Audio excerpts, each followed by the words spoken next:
can I just take this moment to thank each and every one of you amazing supporters. This channel has grown into an amazing community of story lovers. I could not have done it without you guys.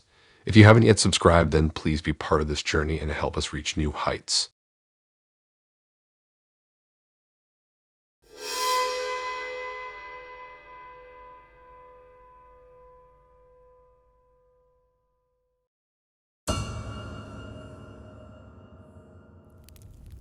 When the painting first caught my eye, that seemed like a regular Facebook Marketplace find.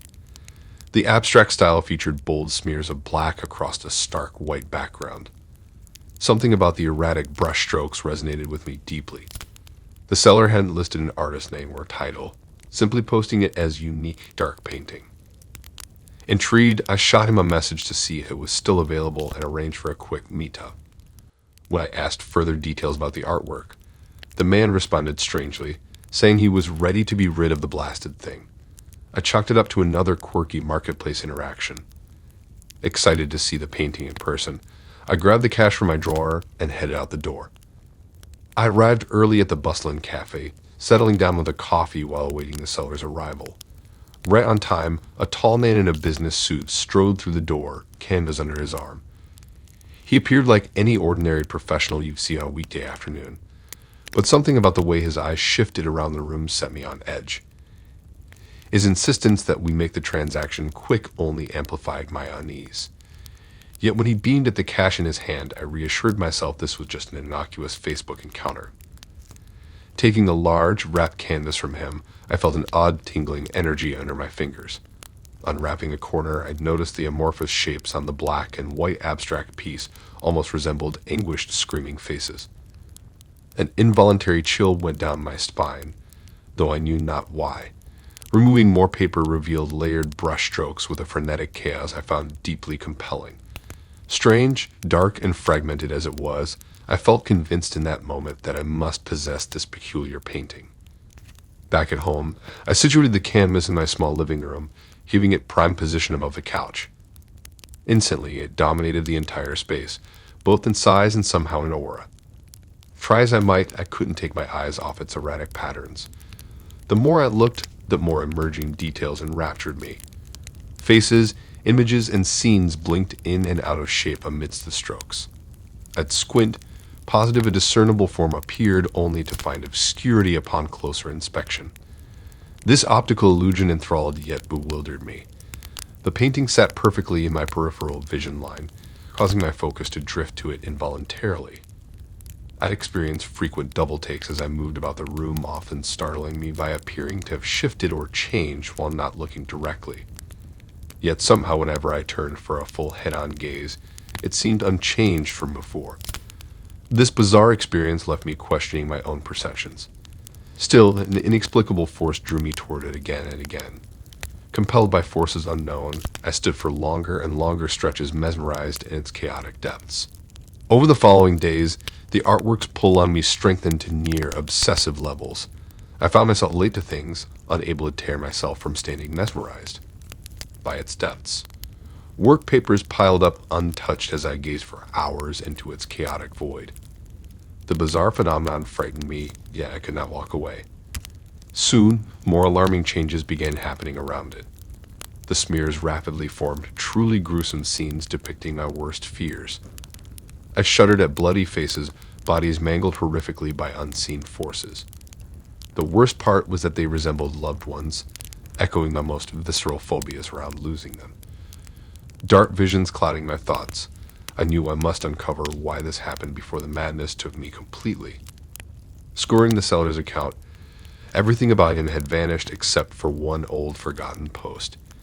It was a news article about a troubled artist who created disturbing works allegedly possessed with darkness. He had burned to death in a studio fire 20 years prior. The paintings were thought lost or destroyed in the flames. Until now. Frantically, I researched the shadowy artist, discovering a troubled history riddled with violence and accounts of his work warping minds. His untimely death must not have stopped the cursed legacy, which means through some twist of fate, his spirit attached itself to the surviving painting, and found a vessel in me to feed its malicious intents, rotting my psyche slowly to drive me toward insanity or self-destruction. Panicked, I knew immediately the artwork had to leave or I faced grave peril. But removing it proved difficult, needing to avert my eyes the whole time to avoid mad hallucinations. Just as I managed swaddling the canvas securely, I accidentally glimpsed the vision-filled surface once more. A glimpse was enough, as my worst imaginings sprang up instantly.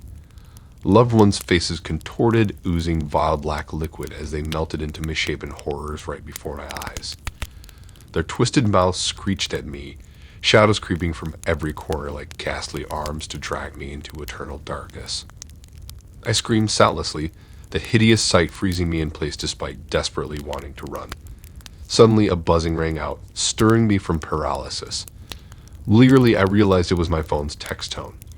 Still reeling, I focused hard on it as a lifeline back to reality. Gradually, the writhing shadows faded, loved ones' faces returned intact. Gasping with relief, I clung to the mobile beacon that felt like a savior absolving me from the vast nightmare. Still avoiding the artwork, I shuffled it awkwardly onto the patio for trash day.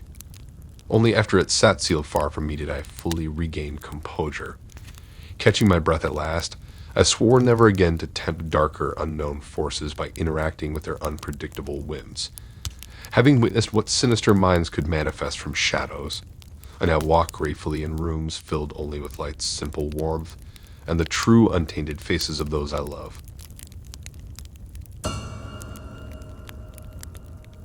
When I spotted the antique porcelain doll listed on Facebook Marketplace, I felt inexplicably drawn to it. The carved hair and delicate painted features gave it a look of fragility that appealed to me. Having recently moved into my late grandmother's Victorian home, I searched for decor to match the old-fashioned style. This doll captivated me as a quintessential piece. Its posted age of 100 years would make a perfect heirloom display in my entrance hall.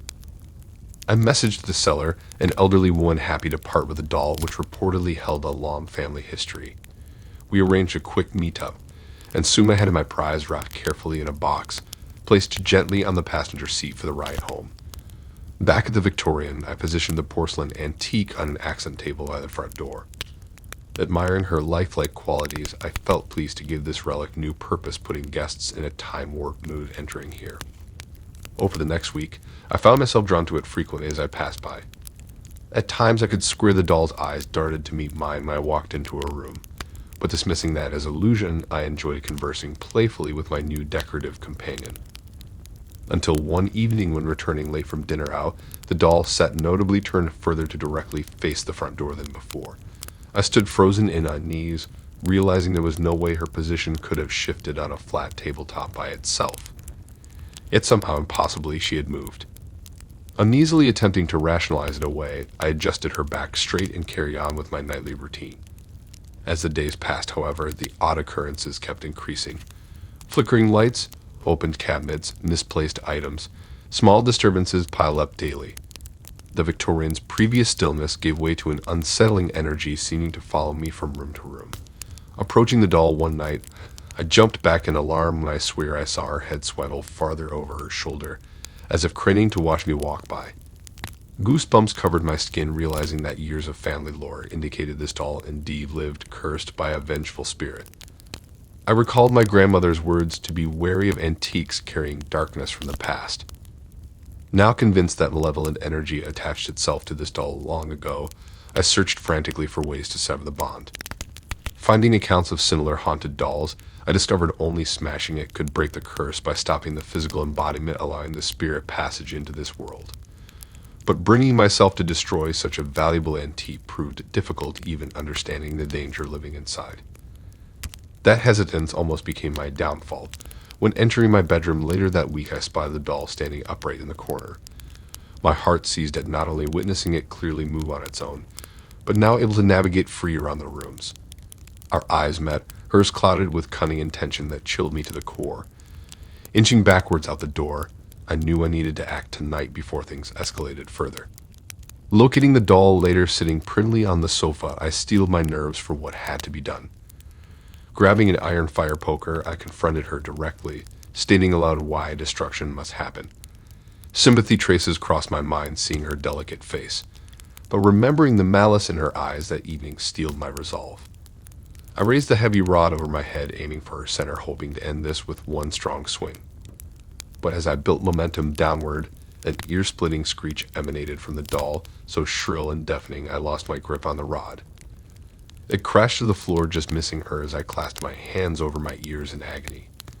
The unearthly wail peaked to seemingly impossible decibels, shattering a nearby window. Then just as instantly, the shriek cut off, leaving abrupt silence in its wake. Gasping into the stillness, my mind raced, realizing things escalated dangerously.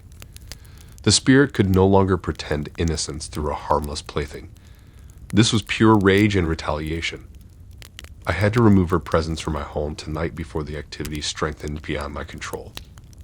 Adrenaline coursing, I grabbed the iron poker and snatched out the doll, rushing out to the backyard, getting distance from the house in case she tried manipulating objects against me.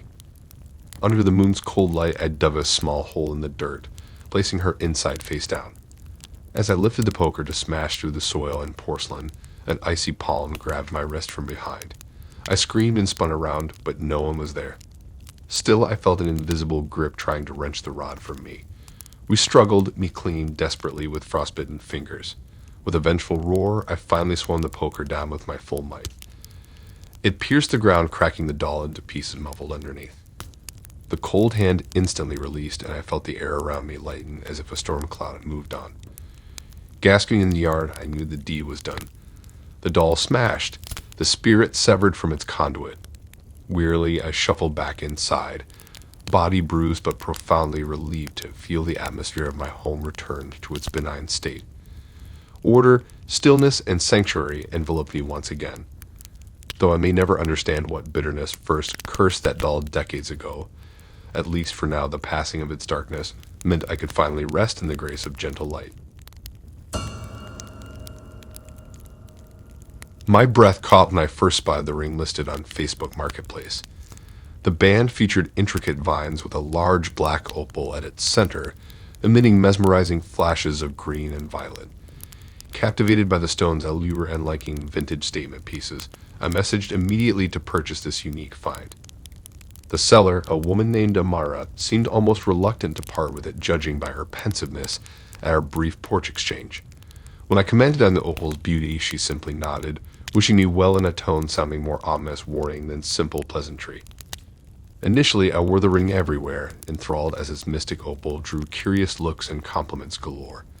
I took to gazing into its glinting depths myself during idle moments, each time noticing new flickers buried in the gem's abyss. After a few nights, however, odd dreams began plaguing my sleep. Dark shapes and strange environments filled my mind, always with the opal glowing ominously somewhere unseen. Though not full nightmares, I woke feeling inexplicably drained, as if I scarcely rested at all. Trying to shake off the uneasy sensations, I busied myself with house projects, deciding on moving furniture around. That afternoon, while cleaning, I accidentally dropped the ring down a heating vent. Cursing myself for the carelessness, I couldn't retrieve it no matter how far my arm groped inside. Debating taking the vent cover off to access its inner tunnel network, I got inexplicably dizzy and chose to leave the problem for tomorrow instead. Finally able to rest that night, I awoke the next morning refreshed for once. Figuring the lack of ring stopped the draining dreams plaguing me before, but oddly I actually missed wearing it, feeling a yearning desire welling up to have that show-stopping piece back on display. Shaking off the irrational clinginess to a mere ring, I headed downstairs, determined to extract it from the clanging abyss of the ventilation system. As I worked the vent cover loose, movement flashed down the metal tunnel in my periphery. Pausing in surprise, I squinted into the dark space, expecting to see the ring caught on some debris. Yet I glimpsed nothing but deep inky blackness. Shining my foam light inside provoked no glinting opal either. Confused, I gingerly extended my hand into the narrow gap, straining my shoulder to reach farther around the tight metal corners. Just as my fingertips brushed the furthest end, an icy grip clenched my wrist from inside, instantly dragging me forward while scream caught strangled in my throat.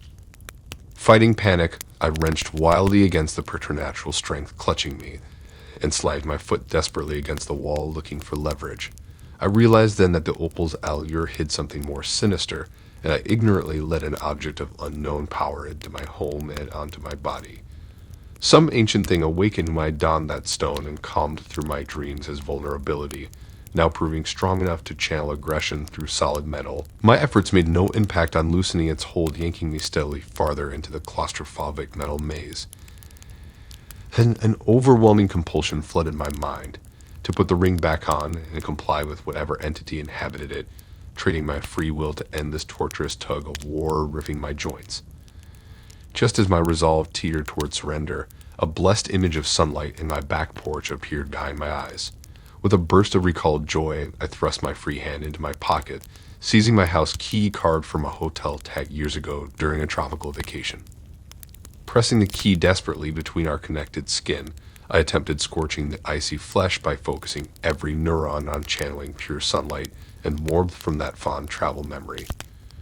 Blinding brightness exploded behind my eyes, and I heard an inhuman shriek echo from the vent, the clutching fingers instantly releasing me.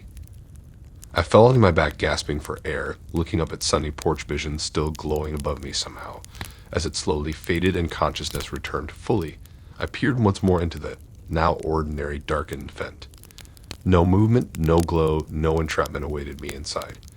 Just twisting metal corridors, silent and benign once again. I turned the cover screws extra tight and collapsed against the wall, letting adrenaline seep from my bones as I stared bewildered at my unharmed wrist. No markings remained, yet imprinted on my mind hid vivid knowledge of paranormal forces embedding themselves in objects to influence unsuspecting wearers. And more unsettling, awareness that all matter potentially carries unseen energies we can scarcely comprehend, yet impact us deeply once invited through our unchecked fascinations. I left the alluring ring entombed behind that bolted vent plate, for that ravenous force already consumed too much of my spirit's energy, feasting on my psyche through cunning invasion of dreams, then possession by force when I dared try reclaiming my free will, now wizened, but shaken by brushing the veil between seen and unseen worlds. I determined to embrace only what radiates purity under light fully revealed, not shadows that dazzle by shrouding their darkness within.